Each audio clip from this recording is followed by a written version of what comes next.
Hello, my name is Maximilian Marisi, and today I'm going to be taking you through the world of 1993.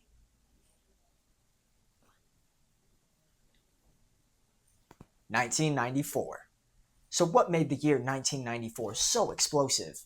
Today, we're going to be taking you through the music, the entertainment, TV, movies, internet, all the things that made 1994 as explosive as it was. So, what exactly was it like being in 1994? Let's take a journey and find out together, shall we? Today, I will be taking you through some of the music that made 1994 so spectacular. Probably the forerunning, most important piece of 1994's musical history was the death of singer Kurt Cobain. What are we doing?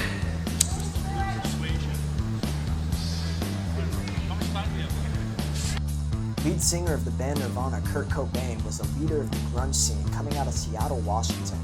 And his death was a tragedy to the entire music scene, not just to 1994, but this was still one of the most prevalent things that happened this year in music. And this year, Oasis would drop its debut album, as well as Nas dropping his hit album Illmatic.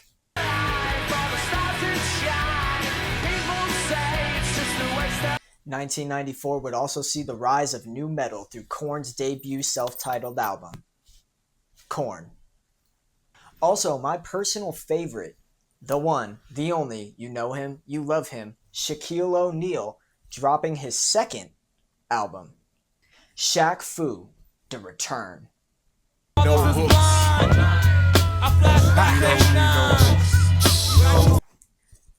Potentially the most notable part of 1994's musical history would be the resurgence of Woodstock, garnering Woodstock 94. This was supposed to be 2 more days of music and peace, but they ended up having to add a third day because tickets sold out in under 12 hours. Now, there were some pretty notable bands there. Some you might have heard of before. We're talking Cypress Hill, Metallica, Nine Inch Nails, Aerosmith, Blind Melon, Red Hot Chili Peppers, Green Day, Santana, Gil Scott-Heron, Bob Dylan, just to name a few. Now, there were over 50 artists here at Woodstock 94, and this was in New York, about 70 miles from the original site of Woodstock.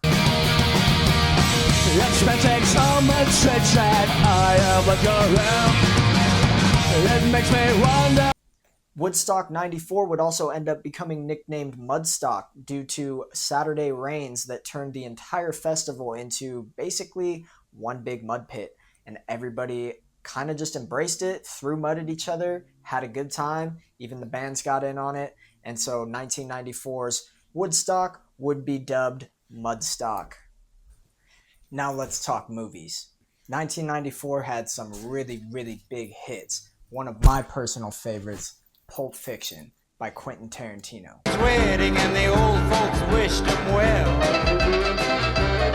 You could see that Pierre did truly love the mademoiselle.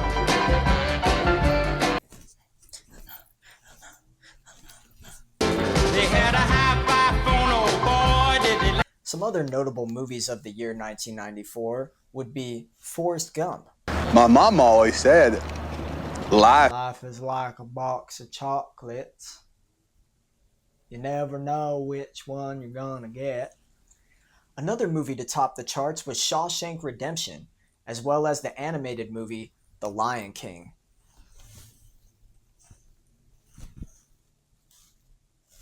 Simba!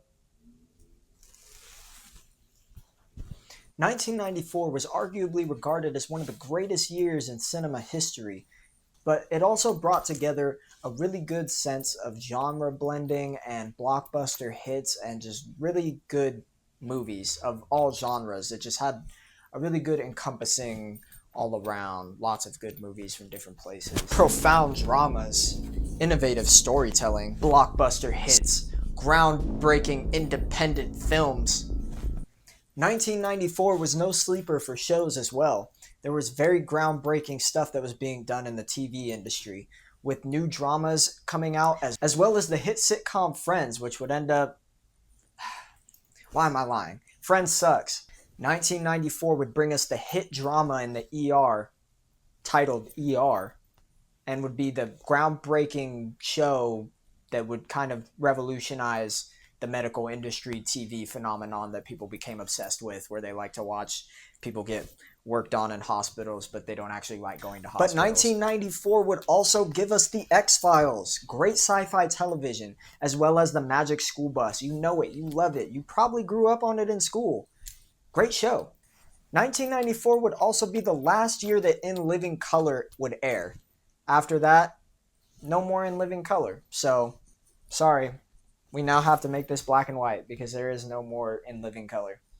Some other notable TV events that would happen in the year 1994 would be, most notably, O.J. Simpson fleeing down the highway in a very low speed, low action, boring police chase, which he would just get arrested for and then admit guilt. Today, they believe that this is the car. We do not know this is the car.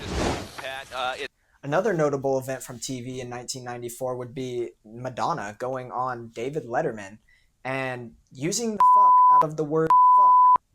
For some reason, she used it an explicit 13 times, which for TV was unheard of, and she also attempted to get David Letterman to smell her underwear.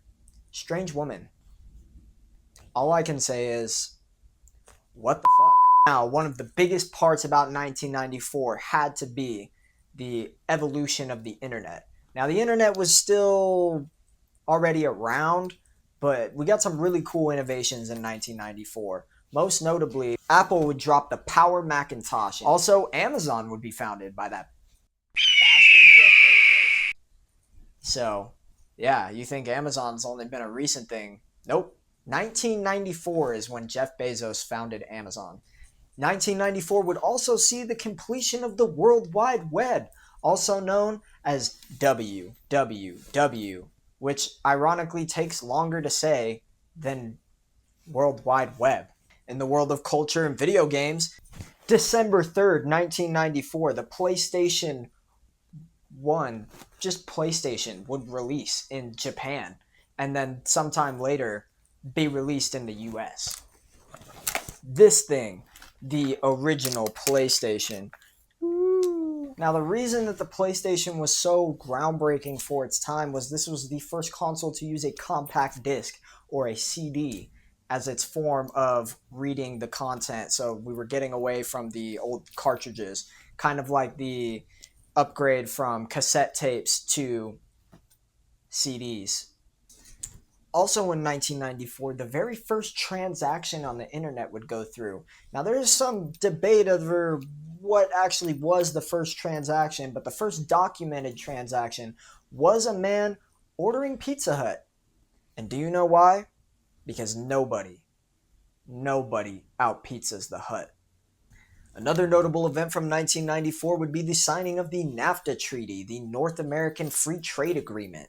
Now, this would be a huge stepping stone into better relations between Canada, Mexico, the United States, the countries of North America.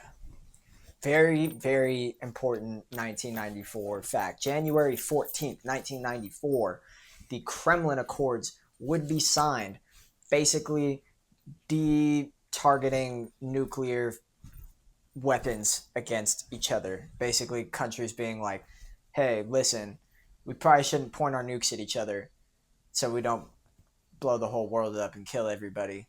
Wouldn't be very cool, now would it?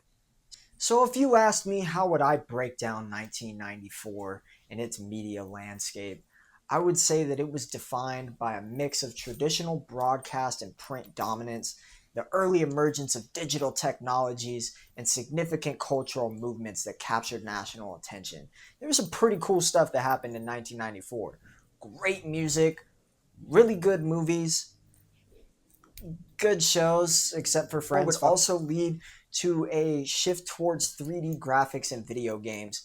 So just really some groundbreaking stuff. And most importantly, nobody out-pizzas the Hut.